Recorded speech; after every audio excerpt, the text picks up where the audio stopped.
63వ సంగతి, సామ్స్ 63. 11 వచనాలు ఉన్నాయి. వచనం వెంబడి వచనాన్ని చదువుకొని ఒక వచనాన్ని ఆరాధన కొరకు మనం ధ్యానం చేద్దాం.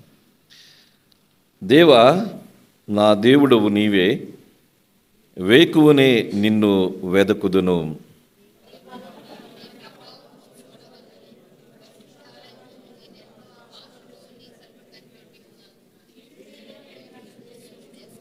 నా ప్రాణం నీ కొరకు తుష్టమించినది, నీ మీద ఆశ చూడాలని శరీరం కృషించినది.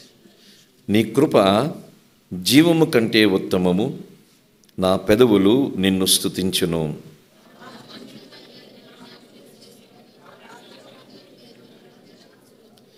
కొరువు మెదడు నాకు దొరికినట్లుగా నా ప్రాణము తృప్తి పొందుచున్నది. ఉత్సహించు పెదవులతో నా నోరు నిన్ను గూర్చి గానము చేయుచున్నది.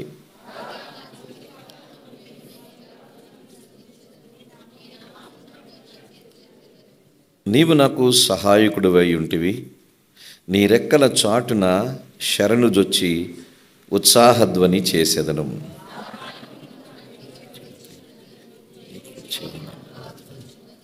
నా ప్రాణమును నశింప చేయవలెనని వారు దాన్ని వెదుకుచున్నారు. వారు భూమి క్రింద చోట్లకు దిగిపోవుదురు.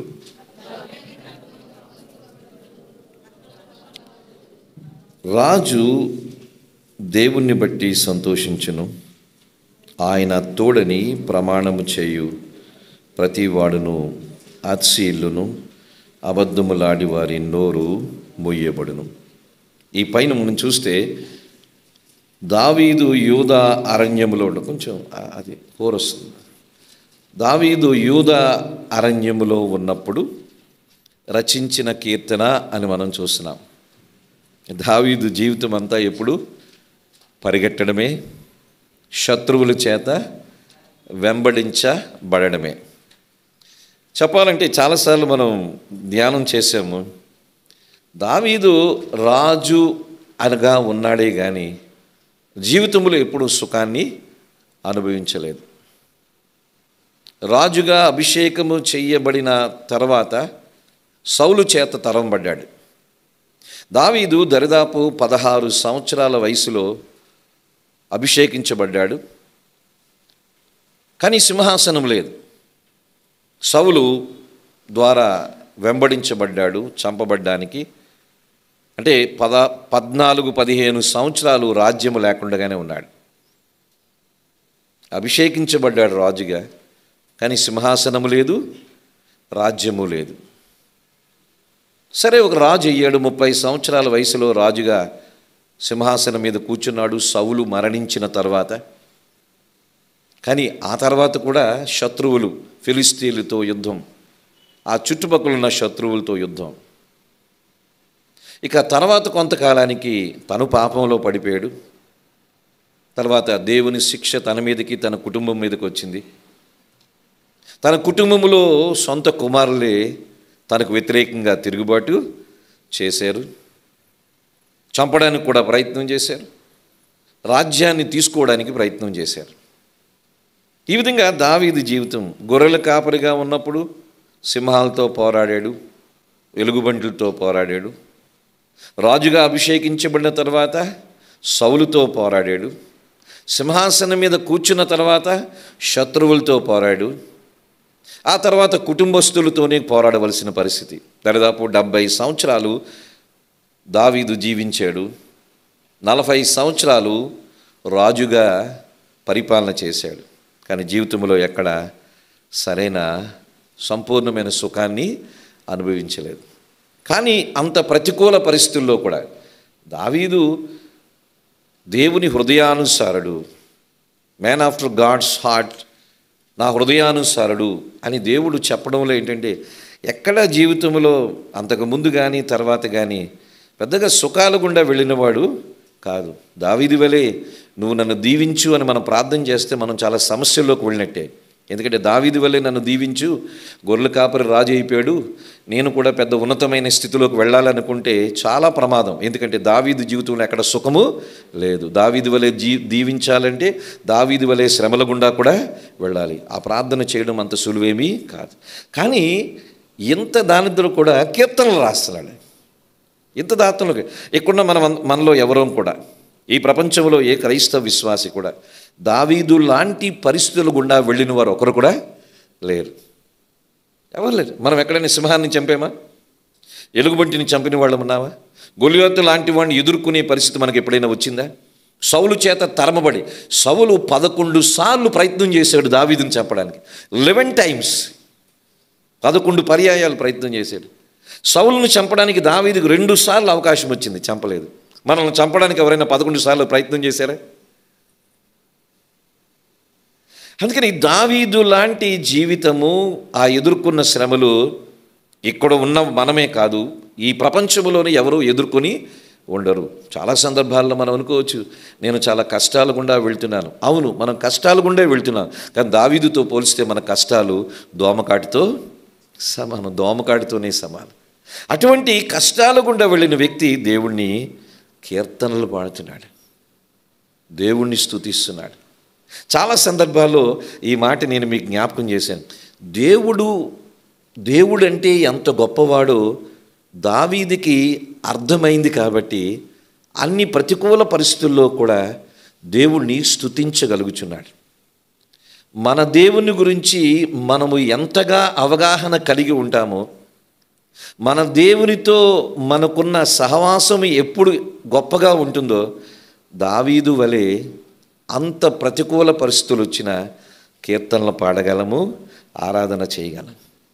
అందుకని దేవునిలో సహవాసము చాలా ముఖ్యమైనది. The more we know God, the more we worship God. దేవుని గురించి మనం ఎంతగా ఎరుగుతామో, అంటే ఇది ఫస్ట్ హ్యాండ్ ఇన్ఫర్మేషన్. దేవుడు అటువంటి వాడంట కాదు. ఎవరో చెప్తే దేవుడు అటువంటి వాడని నేను నమ్మడం కాదు. దేవుడు ఇటువంటి వాడు అని నాకు తెలుసు అని మనం చెప్పగలిగే స్థితిలోకి రావాలి. దేవుడు ఇటువంటి వాడు నాకు తెలుసు అని ఫస్ట్ హ్యాండ్ ఇన్ఫర్మేషన్ అని స్వయ అనుభవంతో చెప్పగలిగే స్థితిలో మనం ఉంటే దావీదు లాంటి పరిస్థితుల్లో కూడా దేవుణ్ణి మనము స్తుతించగలం. 2 కొరింథీ 12:10 అంటాడు, నాకు కలిగిన ఉపద్రవములో అంటూ నేను సంతోషించగలుగుతున్నానని పౌలు అంటాడు. వీళ్ళందరూ దేవుణ్ణి బట్టి ఎలా సంతోషించగలిగారు, ఆరాధించగలిగారంటే వారికి వారి దేవునితో ఉన్న సంబంధము చాలా గొప్పది. మనకి మన దేవునితో సంబంధం కన్నా మనుషులతో సంబంధము ఎక్కువ. అందుకనే చిన్న కష్టం వస్తేనే దేవునికి దూరము అయిపోతున్నాం. మన పరిస్థితి అది, దావీదు పరిస్థితి. ఈ కీర్తన రాస్తూ అటువంటి యూదా అరణ్యములో ఉన్నాడు. ఆ అరణ్యములో ఉంటూ అంటే తరమబడుతున్నాడు, అబ్షలోము చేత తరమబడుతున్నాడు. ఈ కీర్తన ఎప్పుడు రాశాడంటే దావీదు అబ్షలోము చేత తరమబడుతున్నప్పుడు, లేక అబ్షలోముకి దూరంగా వెళ్తున్నప్పుడు ఈ కీర్తన రాస్తూ చాలా విషయాలు తెలియజేశాడు. ముఖ్యంగా 3-4 వచనాలు మనం చూస్తే, నీ కృప జీవము కంటే ఉత్తమము, నా పెదవులు నిన్ను స్తుతించును, నా మంచం మీద నిన్ను జ్ఞాపకము చేసుకుని రాత్రి జాములు యందు నిన్ను ధ్యానించునప్పుడు క్రొవ్వు మెదడు నాకు దొరికినట్లుగా నా ప్రాణము తృప్తి పొందుచున్నది. ఉత్సహించు పెదవులతో నా నోరు నిన్ను గూర్చి గానము చేయండి. క్రొవ్వు మెదడు నాకు దొరికినట్లుగా నా ప్రాణము తృప్తి పొందుచున్నది. ఎప్పుడంట? రాత్రి జాములు యందు నిన్ను ధ్యానించినప్పుడు. When I meditate about you in the night times. నిన్ను గూర్చి రాత్రి జాము, 4 జాములు ఉంటాయి. ఈ మిడ్ నైట్ ఎప్పుడో 12 గంటల నుంచి 3 గంటలు, 3 గంటల నుంచి 6 గంటలు తెల్లవారుజామున తెలియదు. కానీ నీ గురించి ధ్యానం చేసినప్పుడు ఏదో దొరికినట్టు ఫీల్ అయ్యేవాడంట. క్రొవ్వు మెదడు నాకు దొరికినట్లుగా నా ప్రాణము తృప్తి పొందుచున్నది. అది ఆ విధంగా దేవుడు అంటున్నాడు, ఉత్సహించు పెదవులతో నా నోరు నిన్ను గూర్చి గానము చేయి. అంటే దేవుణ్ణి స్తుతించడానికి, దేవుణ్ణి గానము చేయడానికి, లేక దేవుణ్ణి ఆరాధన చేయడానికి కారణం ఏంటంట? రాత్రి జాములో నేను నిన్ను గురించి ధ్యానం చేశాను, అంటే ఏ 12 గంటల నుంచి 3 గంటలు, ఏ 3 గంటల నుంచి ఉదయం 6 గంటలకు నిన్ను గురించి ధ్యానం చేస్తే నాకేదో తెలిసింది, నిన్ను గురించి నాకేదో తెలిసింది. దాన్ని బట్టి నేనేం చేస్తున్నాను? ఉత్సహించు పెదవులతో నా నోరు నిన్ను గూర్చి ధ్యానం చేసింది, గానము చేసింది. అంటే ధ్యానము ద్వారా గానం వచ్చింది, ధ్యానము ద్వారా గానం వచ్చింది. అంటే ధ్యానము ద్వారా ఆరాధన వచ్చింది. చాలా జాగ్రత్తగా వినండి. ధ్యానము చేస్తే ఆరాధన వస్తుంది. దేన్ని గురించి ధ్యానము చేస్తే? దేవుని గురించి ధ్యానము చేశాను రాత్రి జాములో. అందుకని నేను నిన్ను గూర్చి గానము లేక ఆరాధన చేసిన. ధ్యానము చేయుట అంటే అర్థం ఏంటో చెప్తున్నాను. మనకి మొదటి కీర్తనలో కూడా ఉంటుంది, యెహోవా ధర్మశాస్త్రమునందు ఆనందించుచు దివారాత్రములు దాన్ని ధ్యానించేవాడుదను. ధ్యానించుట అంటే ఒక మేకో, ఒక గొర్రె, ఒక ఆవు, గేదె గడ్డి తిన్న తర్వాత కడుపు నిండా గడ్డి తిని ఎక్కడికో వెళ్ళిపోయి కొంతసేపు విశ్రాంతి తీసుకుంటుంది. అక్కడ కూర్చొని మళ్ళీ కడుపులోనిది నోట్లోకి తెచ్చుకొని నెమరు వేస్తుంది. ధ్యానించుట అంటే నెమరు వేయుట, ధ్యానించుట అంటే నెమరు వేయుట. అలాగే మనం ఏదో తిన్నాం, ఏంటంటే దేవుని గురించి ఏదో తెలుసుకున్నాం, దేవుని వాక్యాన్ని తెలుసుకున్నాం. తెలుసుకున్న దేవుని వాక్యాన్ని ఒక్కసారి కండ్లు మూసుకొని మళ్ళీ తెచ్చుకోవడమే నెమరు వేయుట, ధ్యానించుట.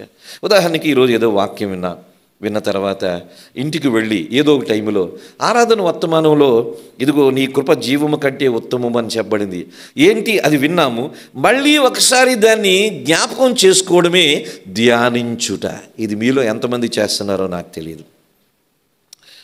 ఒక చర్చ్ గురించి చెప్పబడింది. అదే పెద్ద పాప పూణేలో వెళ్ళి చర్చ్ గురించి చెప్తూ, ఆ చర్చిలోనంట ఆరాధన అయిపోయిన తర్వాత వాళ్ళందరూ పెద్ద పెద్ద కంపెనీ సీఈఓలంట, స్టార్టప్ కంపెనీ సీఈఓలంట. మొన్న ఇప్పుడు వాళ్ళ ఇంటికి వెళ్తే, ఒకళ్ళ ఇంటికి వెళ్తే ఆ ఇంటి రెంట్ నెలకు ₹1,00,000 అంట. పెద్ద కమ్యూనిటీ అంట. వీళ్ళందరూ ఆ చర్చిలో ఒక 100 మంది ఉంటారంట. వీళ్ళు వాక్యం అయిపోయిన వెంటనే ప్రతి ఆదివారము పూణే మహాపట్నంలో రకరకాల ప్రాంతాల నుంచి వస్తారు కాబట్టి వాళ్ళకి ఆ విందు ఉంటుందంట. ఆ భోజనం చేస్తున్నప్పుడు వాళ్ళందరూ మాట్లాడుకునేది ఏంటంటే, ఈరోజు దేవుడు నాతో మాట్లాడాడు, పలానా పాయింట్ నాకు బాగా టచ్ అయింది, పలానా అంశం నాకు, ఇదే మాటలంట. వారి సహవాసములో దేవుని మాటలే ఉంటాయంట. నువ్వేం చీర కట్టుకున్నావు, ఈ వారం ఎక్కడికి వెళ్ళావు, ఏ ఫంక్షన్కి వెళ్ళావు, ఎక్కడ తిరిగావు, ఇది కాదంట. ఆ సమయంలో చెప్పిన వాక్యాన్ని వాళ్ళు భోజనం చేస్తూ, భలే పాయింట్, దేవుడు నాతో మాట్లాడాడు కదా, ఇది చాలా నాకు టచ్ అయింది అని వాక్యాన్నే జ్ఞాపకం చేసుకుంటారంట. ఇటువంటి సహవాసము చాలా బాగుంది అని పాప చెప్పడం మాకెంతో ఆనందం అనిపించింది.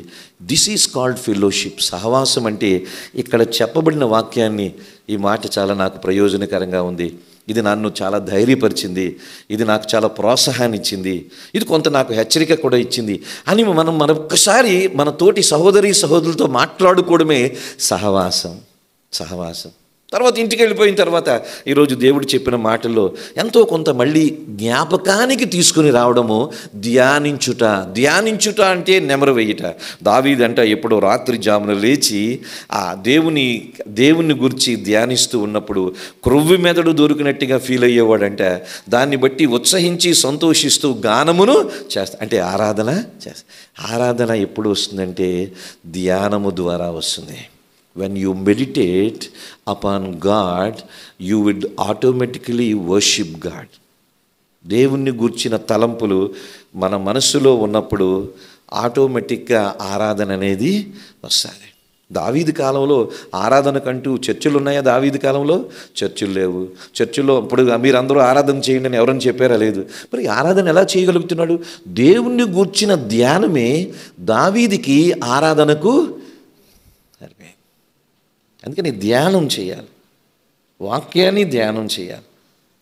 ఇక్కడ ఒక మాట చెప్తున్నాడు చూడండి, నీ కృప జీవము కంటే ఉత్తమము, నా పెదవులు నిన్ను స్తుతించును. Your steadfast love is better than life అని ఇంగ్లీష్లో ఉంటుంది. నీ కృప జీవము కంటే ఉత్తమం. ఈ ఒక్క మాట నుంచి ఒక చిన్న 5 తలంపులు చెప్పి మనం ఆరాధనలోనికి వెళ్దాం. నీ కృప అంటే నీ ప్రేమ జీవము కంటే ఉత్తమము. జీవము అంటే ఈ జీవితము కంటే ఉత్తమము, నా ప్రాణము కంటే ఉత్తమము, నీ కృప. కొన్ని తర్జుమాలో నీ ప్రేమ అని రాయబడి ఉంది. నీ కృప నా ప్రాణము కంటే ఉత్తమము, లేక నీ ప్రేమ నా ప్రాణము కంటే ఉత్తమము. ఈ ప్రాణముతో, ఈ జీవితంతో నేను ఎన్నో కార్యాలు చేస్తున్నాను. ఈ జీవితంలో నేను సాధించినవి చాలా ఉన్నాయి. ఈ జీవితంలో ఒక ఇల్లుని సాధించాను. ఈ జీవితంలో కొంత పేరు ప్రఖ్యాతులు సాధించాను. ఈ జీవితంలో కొంత ధనాన్ని సాధించాను. ఈ జీవితంలో కొంత భక్తిని సాధించాను. ఈ జీవము అంటే ఈ జీవితంలో కొన్ని సాధించాను. కానీ నేను ఈ జీవితంలో సాధించిన దానికంటే నీ కృప ఉత్తమము. అంటే నీ ప్రేమ, నీ కృప అంత ఉన్నతమైనది. Your grace is above everything, your love is above everything అని అంటున్నాడు. మనం ఈ జీవితంలో మనం సాధించినవి ఏమైనా ఉన్నా, ఈ జీవితంలో మనం కలిగి ఉన్న ఇది ఏదైనా సరే తూకంలో ఒకవైపు పెట్టుకుంటే, ఇటు దేవుని కృపను పెడితే ఆయన కృపే ఉత్తమము. దానికి మించింది ఉత్తమము ఏమీ లేదు. ఏంటి దేవుని కృప ఎందుకు ఉత్తమమైంది? ఒక 5 విషయాలు చెప్తాను. దేవుని కృప ఎందుకు ఉత్తమమైంది? జీవితంలో మనం సాధించిన వాటన్నిటికంటే దేవుని కృప చాలా ఉత్తమమైందంట. మొట్టమొదటిది, దేవుని కృప ఎందుకు ఉత్తమమైందంటే ఆ కృప మనల్ని ఏం చేసింది? రక్షించింది. ఎఫెసీయులకు రాసిన పత్రిక 2వ అధ్యాయం 8వ వచనాన్ని చదువుకుందాం. ఎఫెసీయులకు రాసిన పత్రిక 2వ అధ్యాయము 8వ వచనము. ఎఫెసీ 2:8. మీరు విశ్వాసము ద్వారా కృపచేతనే రక్షించబడి ఉన్నారు. ఇది మీ వలన కలిగినది కాదు, దేవుని వరమే. ఏంటి? నీ కృప జీవము కంటే ఉత్తమము. ఏమిటంటే ఆ కృప ఎందుకు గొప్పది అంటే స్నేహితులారా, కృప మనిషిని రక్షిస్తుంది. Grace saves people. కృప మనల్ని రక్షించేది. అందుకనే నీ కృప జీవము కంటే ఉత్తమమైనది. What ever positions we possess, grace is higher than anything. దేవుడు మన ఏడలో చూపించిన కృప ఈ ప్రపంచంలో మనకి కలిగిన వాటన్నిటికంటే చాలా ఉత్తమమైనది. ఎందుకంటే కృప రక్షిస్తుంది. ఒక డబ్బు రక్షించదు, ఒక ఆస్తిపాస్తులు రక్షించవు, మన మంచి పేరు రక్షించదు, మన భక్తి కూడా మనం రక్షించదు, మన నాయకత్వం మనం రక్షించదు, చివరికి రక్షణ లేకుండా మనం చేసే పరిచర్య కూడా మనల్ని రక్షించదు. Nothing saves us except the grace of God. దేవుని కృప తప్పించి ఏది మనల్ని రక్షించలేదు. అందుకని నీ కృప జీవము కంటే ఉత్తమము. ఎందుకంటే కృప రక్షిస్తుంది. రెండవది, కృప ఏం చేస్తుందంటే హెబ్రీయులకు రాసిన పత్రిక 4వ అధ్యాయం 16వ వచనం. హీబ్రూస్ 4:16. హెబ్రీయులకు రాసిన పత్రిక 4వ అధ్యాయం 16వ వచనం. గనుక మనము కనికరింపబడి సమయోచితమైన సహాయము కొరకు కృప పొందినట్లు ధైర్యముతో కృపాసనమునద్దకు చేరుదుము. చూసారా, కృప పొందడానికి కృపాసనం దగ్గరికి రావాలంటే థ్రోన్ ఆఫ్ గ్రేస్ అని అంటాం. ఆయన కృప మనకి సమయోచితమైన సహాయం చేసేది. రెండవది, is grace helps us timely, or is grace gives us timely help అని అంటాం. ఆయన కృప సమయోచితమైన సహాయము చేసేది. ఏ సమయములో ఎంత, ఎటువంటి, ఎవరి ద్వారా సహాయం కావాలో దేవుడు తన కృప ద్వారా అనుగ్రహిస్తాడు. మనందరి జీవితాల్లో ఇది అనుభవం ఉంది. కొన్నిసార్లు ఏదో సహాయం కోరుకుంటూ ఉంటాం, కానీ అనుకోకుండా ఎవరి ద్వారానో మనం ఊహించిన రీతిగా దేవుడు తగిన సహాయాన్ని మనకి పంపిస్తూ ఉంటాడు. ఆయన కృప ఏం చేస్తుందంటే సమయోచితమైన సహాయం చేత కృప పొందినట్లు కృపాసనమునద్దకు చేరుదము. His grace helps us. అందుకని కృప చేస్తున్న రెండవది ఏంటంటే సమయోచితమైన సహాయము చేసేది. మూడవది, తిమోతికు రాసిన 2వ పత్రిక 2వ అధ్యాయము 13వ వచనం. తిమోతికు రాసిన 2వ పత్రిక 2వ అధ్యాయము 13వ వచనం. మనము నమ్మదగని వారమైనను ఆయన నమ్మదగిన వాడుగా ఉండును. ఆయన తన స్వభావమునకు విరోధముగా ఏది చేయడు. ఆయన కృప మన ఎడల నమ్మకత్వాన్ని చూపిస్తుంది. 3వది, ఆయన కృప మన ఎడల నమ్మకత్వాన్ని చూపిస్తుంది. మనము నమ్మదగని వారమైనప్పటికీ వీఆర్ నాట్ ఫెయిత్ఫుల్. ఇన్ఫెడిలిటీ అంటాం క్రైస్తవ విశ్వాసిగా. వీఆర్ నాట్ ఫెడిలిటీ, ఇన్ఫెడిల్ పీపుల్ అంటే సరైన నమ్మకత్వం లేని వారు మనం. చాలాసార్లు దేవుని దగ్గర నమ్మక ద్రోహులుగానే ఉన్నామేమో. బిట్రేయల్ ఆఫ్ ట్రస్ట్ అని అంటాం. దేవుడు మనల్ని నమ్మదగినట్టుగా దేవుని కొరకు మనం జీవించగలుగుతున్నాం. దేవుడు మనల్ని నమ్మగలడా? దేవుడు మనల్ని నమ్మగలడా? వీళ్ళని సింహాల గుహలో వేసేసిన వీళ్ళు నా కొరకు నిలబడతారు అని దేవుడు మనల్ని నమ్మగలడా? వీళ్ళని అగ్నిగుండంలో వేసేసిన వీళ్ళు నా కొరకు నిలబడతారు అని దేవుడు మనల్ని నమ్మగలడా? దేవుడిని మనం నమ్మడం కాదు, దేవుడు అసలు మనల్ని నమ్మగలడా? దేవునికి నమ్మదగిన వారంగా మనం ఉంటున్నామా? చాలాసార్లు దేవుని ఎడల నమ్మదగిన వారంగా ఉండడం లేదు, కానీ దేవుడు మాత్రం నమ్మదగిన వాడిగానే ఉంటున్నాడు. ఆయన తన స్వభావానికి విరుద్ధంగా ఏమీ చేయడం లేదు. దేవుడిని ఎందుకు ఆరాధన చేస్తామంటే ఆయన స్వభావము అంటే కృప, ఆయన కృపకు విరుద్ధంగా ఆయన ఏమీ చేయడు. ఆయన నమ్మదగిన వాడు. కృప మన ఎడల నమ్మదగిన వాడుగా ఆయన చేస్తుంది. ఆయన కృపను బట్టి దేవుడు మన ఎడల నమ్మకత్వాన్ని చూపిస్తున్నాడు. God is faithful because of his grace. ఆయన కృప ద్వారా దేవుడు మన ఎడల నమ్మకత్వాన్ని చూపిస్తున్నాడు. ఇది 3వది. కృప రక్షిస్తుంది, నెంబర్ 1. నెంబర్ 2, కృప సమయోచితమైన సహాయం చేస్తుంది.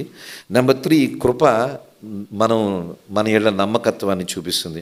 4వది, కృప మనం చూస్తే కొలస్సీలకు రాసిన పత్రిక 1వ అధ్యాయం 21, 22 వచనాలు. కొలస్సీలకు రాసిన పత్రిక 1వ అధ్యాయం 21, 22 వచనాలు. మరియు గతకాలమందు దేవునికి దూరస్తులను మీ దుష్క్రియల వల్ల మీ మనస్సులో విరోధ భావం గలవారై యుండిన మిమ్మును కూడా తన సన్నిధిని పరిశుద్ధులుగాను నిర్దోషులుగాను నిరపరాధులుగాను నిలువబెట్టుటకు ఆయన మాంసయుక్తమైన దేహమందు మరణము వల్ల ఇప్పుడు మిమ్మును సమాధానపరిచి. ఆయన కృప మనల్ని దేవునితో సమాధానపరిచింది. ఇది 4వది. ఆయన కృప మనల్ని దేవునితో సమాధానపరిచింది. అంతేకాదు, ఆయన కృప మనల్ని దేవునికి దగ్గరగా చేర్చింది. అక్కడే మనం చూస్తాం. ఒకప్పుడు దేవునికి గతకాలమందు దేవునికి దూరస్తులమే. ఆయన కృప ఇప్పుడు దేవునికి దగ్గరగా చేస్తుంది. His grace brought us close to God. ఆయన కృప మనల్ని దేవునికి దగ్గరగా చేసింది. ఒకప్పుడు దూరస్తులమే. చూడండి, ఒకప్పుడు అంటే మనం ఎవరమంట, అక్కడ రాయబడి ఉంటుంటే మనము గతకాలమందు దేవునికి దూరస్తులు, దుష్క్రియల్లో ఉన్నవారమే, విరోధ భావం కలిగిన వారమే. ఒకప్పుడు దూరస్తులుగా ఉన్నాం, దుష్క్రియల్లో ఉన్నాం, దేవుడంటే విరోధ భావం కలిగి ఉన్నాం. కానీ ఇప్పుడు ఆయన కృప ఏం చేసిందంటే దేవునికి దగ్గరగా చేసింది. క్రైస్తవుడు ఎవరంటే దేవునికి దగ్గరైన వాడు, దేవునికి సన్నిహితుడు. క్రైస్తవేతరుడు దేవునికి దూరస్తుడు. A non Christian is far away from God. A Christian believer is so close to God. అందుకని కృప మనల్ని దేవునికి దగ్గరగా చేర్చింది, దేవునికి సన్నిహితులుగా చేర్చింది, దేవునితో సమాధాన పరిచింది. ఒకప్పుడు దూరస్తులమే, ఇప్పుడు స్నేహితులమే. అందుకని కృప ఏం చేసిందంటే దూరస్తులైన మనలని దేవునికి దగ్గరగా చేసింది. ఇది 4వది. ఇక 5వది మనం చూస్తే కృప మనల్ని ఏం చేసిందంటే 2 కొరింథీ 8:9 కూడా చూద్దాం. 2 కొరింథీ 8వ అధ్యాయము 9వ వచనం మనం చూస్తే ఆయన కృప మనల్ని ఏం చేసిందంటే, మీరు మన ప్రభు అయిన యేసుక్రీస్తు కృపని ఎరుగుదురు కదా, ఆయన ధనవంతుడై ఉండియు మీరు తన దారిద్ర్యము వలన ధనవంతులు కావాలని మీ నిమిత్తము దరిద్రుడైన ఆయన కృప మనల్ని ధనవంతులుగా చేసింది. His grace made us rich. అంటే అందరం డబ్బున్న వాళ్ళం అయిపోయామా? కాదు కాదు. క్రీస్తులో మనము ఐశ్వర్యవంతు. వీఆర్ రిచ్ ఇన్ క్రైస్ట్ అని అంట. ఎంత ఎంత అది ఆ మాటను మనం చూస్తే, మనము ధనవంతులము కావాలని, తన దారిద్ర్యం వల్ల మనం ధనవంతులు కావాలని మీ నిమిత్తము దరిద్రుడైన. అంటే యేసుప్రభు ఏదో పేదోడయ్యాడు మనలందరి డబ్బున్న వాళ్ళని చేయడానికి కాదు. ఇది ఆత్మీయ ఐశ్వర్యవంతులుగా చేయడానికి, ఆత్మీయ విషయాల్లో మనల్ని ఐశ్వర్యవంతులుగా చేయడానికి ఆయన దరిద్రుడుగా వచ్చాడు. అంటే పేదవాడిగా జన్మించాడు, అనామకుడుగా పుట్టాడు, బెత్లెహేములో పశువుల పాకలో పొరుండబెట్టాడు, సొంతిల్లు లేనివాడిగా ఉన్నాడు, సొంత సమాధి లేనివాడిగా వచ్చాడు. ఎందుకు? మనల్ని ధనవంతులుగా. క్రీస్తులో అందరము ధనవంతులమే. ఆయన కృప ఏం చేసిందంటే మనలందరినీ క్రీస్తులో ధనవంతులమే. ఈ లోకంలో డబ్బున్న వాళ్ళని కాకపోవచ్చు. ఇంతకుముందు మీకు ఒకసారి చెప్పాను, రోమా సామ్రాజ్యంలో క్రైస్తవులు యేసు ప్రభు నమ్మిన వాళ్ళని రకరకాలుగా వాళ్ళు హింసించి చంపేవాళ్ళు. ఒక రకమైన చంపే విధానం ఏమిటంటే, వాళ్ళందరి వస్త్రాలు తీసేసి వివస్త్ర చేసి ఆ గడ్డ కట్టే ఆ గాలిలో, గడ్డ కట్టిపోయిన ఆ నీళ్లలో తోసేసేవాళ్ళు. గడ్డ కట్టుకుపోయిన నీళ్లలో వాళ్ళని దిగంబరులుగా చేసి తోసేసేవాళ్ళు. అసలు మనిషి ఏమైపోతాడు? గడ్డ ముక్క అయ్యి వెంటనే చనిపోతాడు. ఈ క్రైస్తవులు, ఆ రోమా సామ్రాజ్యంలో క్రైస్తవులు, వాళ్ళందరూ వస్త్రాలు తీయడం అంటేనే ఎంతో భయంకరమైన సిగ్గు. పురుషులు స్త్రీలు వాళ్ళందరూ వస్త్రాలు తీసేసి దిగంబరులుగా లైన్గా నడిపించేవాళ్ళంట. అలాగే ఒకసారి దాదాపు 30 మందిని అలాగ నడిపిస్తూ ఉన్నారండి. వెనకాల సైనికులు, వాళ్ళు మాత్రం ఫుల్ డ్రెస్లో ఉన్నారు, ఎందుకంటే చలికి తట్టుకోలేక. వీళ్ళందరూ పాటలు పాడుకుంటూ వెళ్తున్నారండి. ఈ సైనికులకు అర్థం కాలేదండి, అరే ఎంత చలిలో, గడ్డ కట్టే చలిలో వీళ్ళు చనిపోవడానికి వీళ్ళు మనం తోలుకొని వెళ్తున్నాము, వీళ్ళు ప్రభువుని స్తుతిస్తూ సంతోషంగా పాటలు పాడుకుంటున్నారు, ఏంటి వీరి గొప్పతనం అని వాళ్ళకి ఆశ్చర్యం కలిగించి, అంటే వీరు నమ్మిన దేవుడు సామాన్యుడు కాదు, వీరు నమ్మిన యేసు ప్రభు చాలా గొప్ప దేవుడు. అందుకనే ఇంత గడ్డ కట్టే చలిలో కూడా వస్త్రాలు తీసేసిన పాటలు పాడుకుంటూ మరణించడానికి వెళ్తున్నారని వాళ్ళని నడిపిస్తున్న సైనికులు కూడా సైనిక వస్త్రాలు తీసేసి వీళ్ళందరితో పాటు గడ్డ కట్టిన నీళ్ళలో దూకేసి చనిపోయారంటే. ఏంటి వీళ్ళ ఆనందం, ఏంటి వీళ్ళ సంతోషం అంటే వాళ్ళు దేవునిలో ఉన్న గొప్పతనాన్ని వాళ్ళు గుర్తించారు. క్రీస్తులో వాళ్ళు ఐశ్వర్యవంతులు. లోకములో వస్త్రాలు లేకపోవచ్చు, లోకములో పేరు లేకపోవచ్చు, లోకములో వాళ్ళు ఒక జంతువులాగా తరమబడవచ్చు, కానీ క్రీస్తులో వాళ్ళెవరు ఐశ్వర్యం. స్నేహితులారు అర్థం చేసుకోండి, ఆయన మన కోసము దరిద్రుడు ఎందుకయ్యాడంటే మనల్ని ధనవంతులుగా చేయడానికి. మనమందరము యేసుక్రీస్తు ప్రభువులో ఐశ్వర్యవంతులమే. ఇల్లు లేకపోవచ్చు కానీ ధనవంతులమే మనం. సరైన బట్టలు లేకపోవచ్చు కానీ ధనవంతులమే మనం. సరైన పేరు ప్రఖ్యాతులు లేకపోవచ్చు, క్రీస్తులో ధనవంతులమే మనం. క్రీస్తులో ధనవంతులుగా మనల్ని చేసింది ఏంటంటే ఆయన కృప. అందుకని కృప ఎన్ని చేసింది? మొదటి కృప, నీ కృప జీవము కంటే ఉత్తమము. అందుకని నా పెదవులతో నిన్ను స్తుతించుతాను, నిన్ను ఆరాధన చేస్తాను. మనం దేవుణ్ణి ఎందుకు ఆరాధన చేయాలంటే ఆయన కృపను బట్టి ఆరాధన చేద్దాం. మొట్టమొదటి ఆయన కృప ఏం చేస్తుంది? రక్షిస్తుంది. రెండవది ఆయన కృప సమయోచితమైన సహాయం చేస్తుంది. మూడవది ఆయన కృప మనల్ని నమ్మదగిన వారిగా, దేవుడు మనల్ని నమ్మదగిన వారిగా ఉండేటట్టుగా చేసింది. నాలుగవది ఆయన కృప మనల్ని దేవునికి స్నేహితులుగా చేసింది, దగ్గరగా చేసింది. ఐదవది ఆయన కృప మనల్ని దేవునిలో ఐశ్వర్యవంతులుగా చేసింది. అందుకని నీ కృప జీవము కంటే ఉత్తమము. Your grace is above my own life. Your steadfast love is above my own life. Therefore I worship you. నేను వర్షిప్ చేస్తాను. ఇప్పుడు దేవుణ్ణి ఎందుకు ఆరాధన చేయాలి? ప్రభా, నీ కృప నా జీవము అంటే నా ప్రాణం కన్నా, నా జీవితం కన్నా, ఈ జీవితంలో నేను సాధించిన వాటన్నిటికన్నా నీ కృప ఉత్తమము, నీ కృప గొప్పది. ఎందుకంటే నీ కృప ఈ కార్యాలు చేసింది, ఈ 5 కార్యాలు చేసింది. అందుకు ఈ ఆరాధన నీకు సమర్పిస్తున్నాను. ఆరాధన చేసేటప్పుడు ఎందుకు ఆరాధన చేస్తున్నామో తెలిసి, ఈ కారణాలు బట్టి నేను ఆరాధన చేస్తున్నామని చెప్పి ఆరాధన చేయాలి. ఇదే కరెక్ట్ ఆరాధన. This is the right worship. త్వరగా ఆరాధన చేద్దాం, ఎందుకంటే మనకి సమయము తక్కువగా ఉంటుంది కాబట్టి. బ్రదర్స్లోంచి 2, సిస్టర్స్లోంచి 2 ఆరాధన చేద్దాం. మనం ఒరిజినల్ టైమింగ్కి వెళ్ళినప్పుడు ఆరాధన సమయానికి ఎక్కువిద్దాం. బ్రదర్స్లోంచి 2, సిస్టర్స్లోంచి 2 ఆరాధన చేస్తారు. తర్వాత అందరం కలిపి మౌనంగా 1-2 నిమిషాలు ఆరాధన చేద్దాం. సో ఆరాధనలోకి వెళ్దాం. దయచేసి కళ్ళు మూసుకుందాం. త్వరగా బ్రదర్స్లోంచి 2, సిస్టర్స్లోంచి 2 ఆరాధన చేద్దాం.